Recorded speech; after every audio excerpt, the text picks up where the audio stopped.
You also have to remember, guys, like we have such a nation of people who are not paying attention in any way whatsoever because they're addicted to pills or porn or whatever, or just distracted or don't care, or they're scrolling this thing all day or playing video games all day, that it's just easy to just keep the machine in operation. It's actually not that difficult. We can all talk about it, but it's not that difficult to keep a bunch of people stupid. But I do think we are seeing a generational shift. A lot of it has to do with Ron Paul.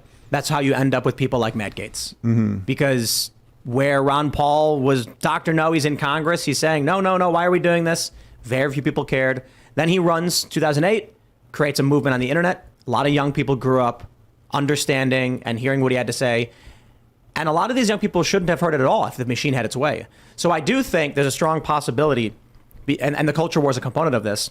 What the quote unquote right is in the culture war is basically people who are inspired by the ideas of freedom, liberty, individuality, etc. And now you're looking at a deep state, a bureaucratic state, desperate to stop a freedom movement of some sort, to varying degrees. It's pretty clear the people aren't being represented in Congress. The people are disenfranchised. People are pissed off. The price of everything is going up, and these politicians are getting richer and richer every single year that they're in public office when they're supposed to be taking political salaries, and then but they're millionaires somehow. How did that happen? Because they're selling you out. They're selling your country out. And you were right, Tim, especially about Ron Paul. He started, of course, the original Tea Party. The original Tea Party was hijacked, but the original Tea Party sowed the seeds for Occupy Wall Street. Occupy Wall Street brought a lot of people together. Then, of course, it was also co-opted. But after Occupy Wall Street, we saw a huge shift, especially in the media narratives, especially in the divide and conquer kind of arena. And now we're really reaching a point where people are like, I'm sick of politics. I hate politicians. None of these people represent me. The Republicans are just as bad as the Democrats. The Democrats are just as bad as the Republicans. It's a uniparty screwing you over. And I think a lot of people are realizing it. And that's why Kevin McCarthy, I think, is more popular than ever. And Kevin McCarthy or Matt Gaetz? Sorry, excuse me. Matt Gaetz. It's more popular than ever. They both are, to be honest. I apologize for that. But I got the tweets pulled up here, and that's why I'm mixing words here. But Matt Gaetz is more popular than ever for a reason. And there's a reason we reacted to this news the way we did, because it does kind of represent a sentiment of people just being disenfranchised and pissed off. I think one other thing related to Gaetz, putting aside governor or whether he wants a TV host, someone is going to have to be the heir apparent to MAGA at some point, right? Yep. Whether it's because of indictments or Trump literally falls down the stairs or just goes out into the sunset or falls up the stairs, right? Exactly.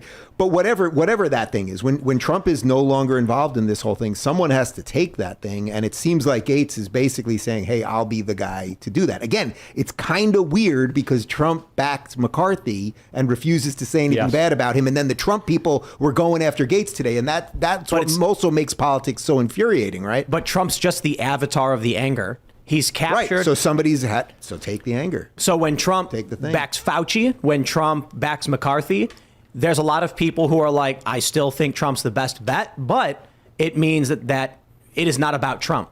This is the thing that people didn't realize. I should say Democrats didn't realize 2016 on. They kept saying Trump is doing this. Trump is causing this division. It's like, no. Trump is not the cause of. He is a symptom of. The people in this country are angry. And like Michael Moore? He said Donald Trump is the human Molotov cocktail that they're going to launch into the system, and it'll feel good.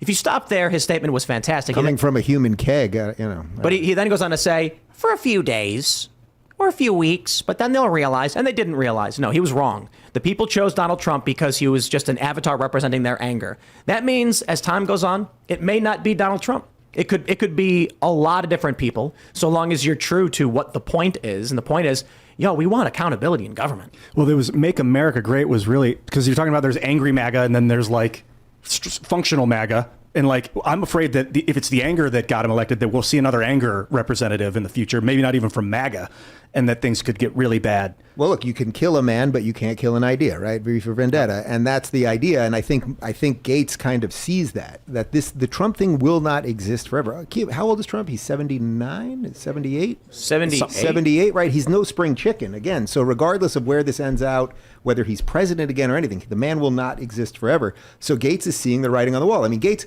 I like him a lot too, but like he is a politician, so he's in the system too. He's not in as a politician right now to not be a politician after, right? He's in the politician to figure out what his next steps are. And if he sees, wow, there's a movement that the leader's kind of getting old and someone's got to take over, like he's kind of doing what's right for him. I'm not even begrudging him that. I think it's just worth noting.